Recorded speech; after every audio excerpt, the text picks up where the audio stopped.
Whoa, that's cool. I thought you were like 30 seconds. I thought you were like 30. I thought you were like 21. Wow. Shut up, Jackson. Maybe you shave that beard. All right. Okay. So yesterday when we talked about the proportion that's always created from looking at this altitude, okay, there are a couple other proportions that exist. So I want to address that with this picture real quick.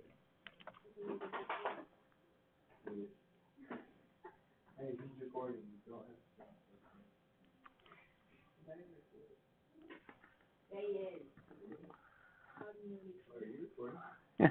So you guys remember yesterday we went through the animation of getting these three triangles out of this one, right? If we call that triangle number 1, triangle number 2, and triangle number 3, 1 and 3 are these two small triangles inside that larger triangle, okay? And the proportion that we generated yesterday was from looking at triangle number 1 compared to triangle number 3. I want to look at triangle number 1 compared to triangle number 2 right now, okay? Would you guys agree that if I develop some similarity here, statement, I could say that F over B would be equal to B over C, which would be equal to E over A. Would you guys agree with that? Look at this. Is that B value a geometric mean between F and C? Yeah. Okay. Now let's kind of look at the picture down here because this is where it's coming from. Let's look because this is what you're going to see in your homework. You're going to see this is this picture. You're going to see all three of them. Down. Isn't that the AC you want to have another right angle? Say it again. Doesn't it have another right angle? Where? Can I have two right here? Okay. So if I look at where this stuff is coming from, this original picture, B is that distance right there, right? What is that? If I were to, see if I can just delete some stuff out of there. B is what of that right triangle? It's not C, okay? So it's not the hypotenuse, right? So if it's not the hypotenuse, what are those other two segments called in a right triangle? Legs, okay? And a leg of a right triangle is actually an altitude as well, okay? So right now, we have the leg of that right triangle being a geometric mean right here, correct? Now, what would C be? What would be this distance right there? And it could be in either one of these two spots. But C is the what? The hypotenuse. Okay, so B, the leg becomes the geometric mean. One of your extremes has got to be your hypotenuse. But now let's look at what F is. I got to go back here. F is just this little distance right here. Does that make sense? So the way we describe that length of F is that we say that is the part of the hypotenuse that touches leg B, or the leg that you're using. Would you guys agree that F touches B at point A? Okay. That ratio will always exist when I compare those two triangles. Okay. Or that proportion will always exist. Let's do this. Let's look at triangles 2 and 3. Okay, so that's the overall compared to this small one here now. Could I say that B compares to E, and C compares to A, and A compares to G? That makes sense? With those two, do we see A being the geometric mean? Come back to this picture over here.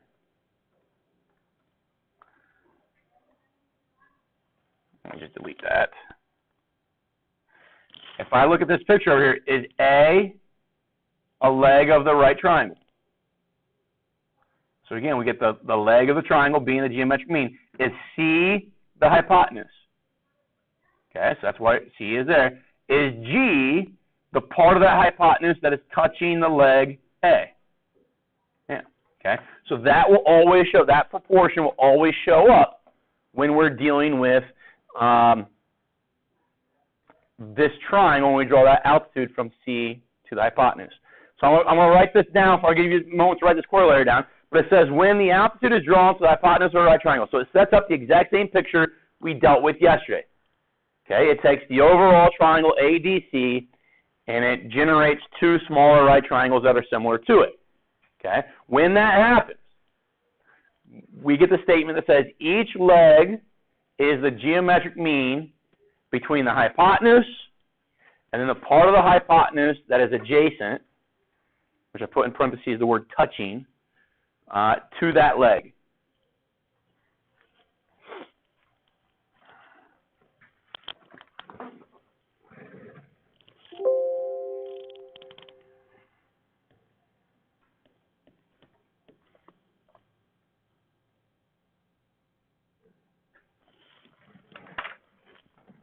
So because we have two legs, we get two proportions. Okay, we're going to focus on just one leg at a time and generate each set of proportions that comes up from that leg, and then we'll go through and kind of apply this to some practice problems. So if I look at that leg AD, this corollary says that that leg of the overall triangle is the geometric mean.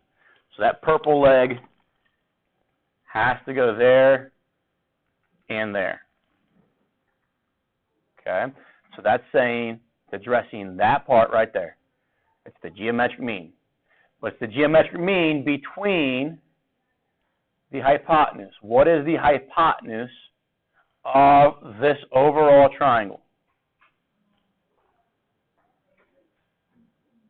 A to C. So the AC goes there. So that was the hypotenuse.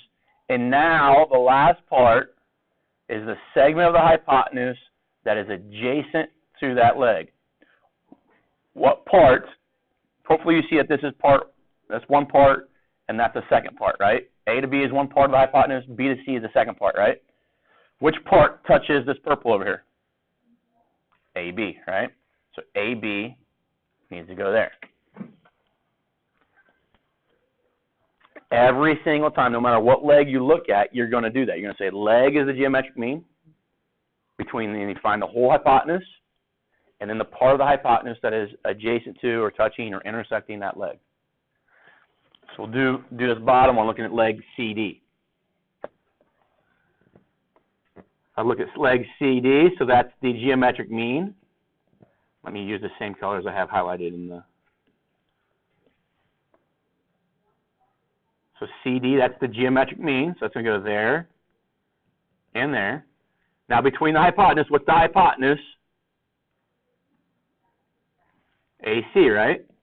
When in this corollary, we're always referencing back to the largest triangle when we say the hypotenuse, okay? And that happened yesterday as well in that corollary. We're always talking about the biggest hypotenuse that exists in this picture. And now the part of that hypotenuse that touches the purple leg. So what would you call that part? Call it BC. Do you guys see how the hypotenuse, by that point right there, is broken up into two parts? A to B is one part, B to C is another part. A to B, that little section right there, does not touch C, right? But B to C does touch C. So we get that set up for this corollary. So those are two proportions that exist. I think that some of you might appreciate doing this to remember your proportions. Yesterday we set this one up. I said you're going to put the altitude there, and that's the altitude that's on the inside. Okay? And then you put parts of hypotenuse there and other part of hypotenuse there. And that was yesterday's corollary. Okay? Today's says something very similar. You put a leg here, leg there. Let's write the words biggest hypotenuse there. And here you say parts of hypotenuse touching that leg, or however you want to write that. But if you can remember that both those encapsulate yesterday and today's theorems, okay, or corollaries. Now, because there's two legs, there's two proportions that are going to be generated by that second graphic there.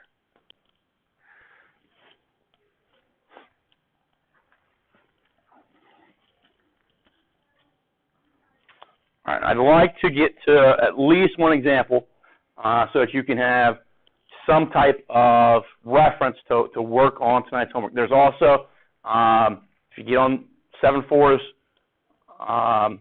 webpage, you'll find some additional examples if you need them. But let's do this one here. And I'm going to introduce another variable z here. Now here's the thing. I do not care where x, y, and z are in any of these problems, and you should not either.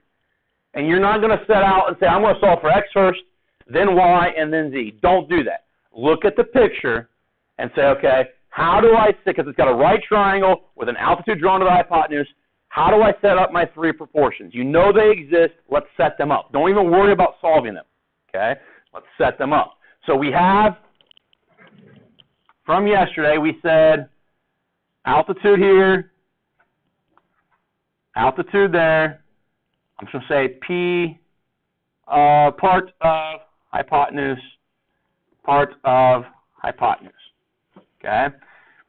So if I look at that, which object over here, 2, 4, x, y, or z, am I using as the altitude from yesterday? Z. So z should be the altitude that goes there and there. And now what would be part of the hypotenuse that should go here?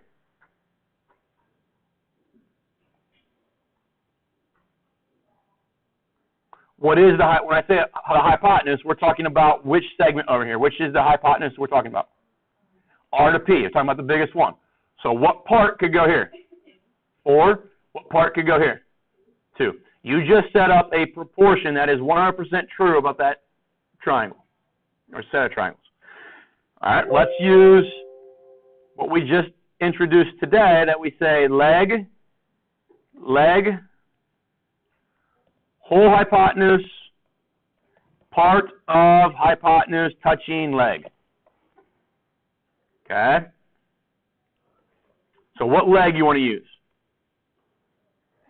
Okay, x. So we're going to use that leg right there first. That's fine. So that's the geometric mean. So it goes there and there. Now looking at this graphic, the whole hypotenuse goes here. What's the whole hypotenuse? We're talking about the biggest one up there. It's got to be 6, right? What portion of that 6 is touching this red leg x that you chose? Is 2 or 4 touching it? 4. That's your second proportion that you know to be true. Now 3, my third proportion, is now in regards to the other leg, right? It's the only option left over. So now I'm going to put the leg here, leg there. Now whole hypotenuse, what's the whole hypotenuse? 6. What's the part of the hypotenuse that's touching the blue leg I used? 2. Okay.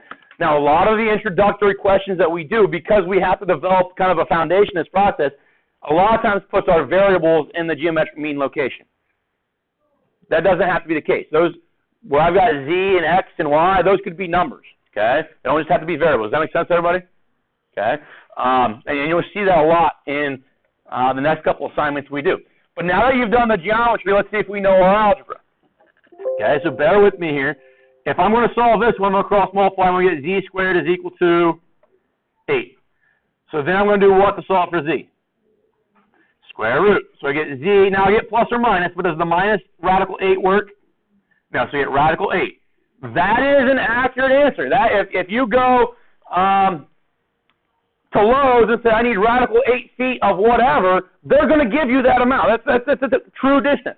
But when you type that into Math Excel and it says leave your answer in simplest radical form, and you type in radical 8, it's wrong. It'd be like they say type in reduced fractions and you type in 3/6. That's wrong, right?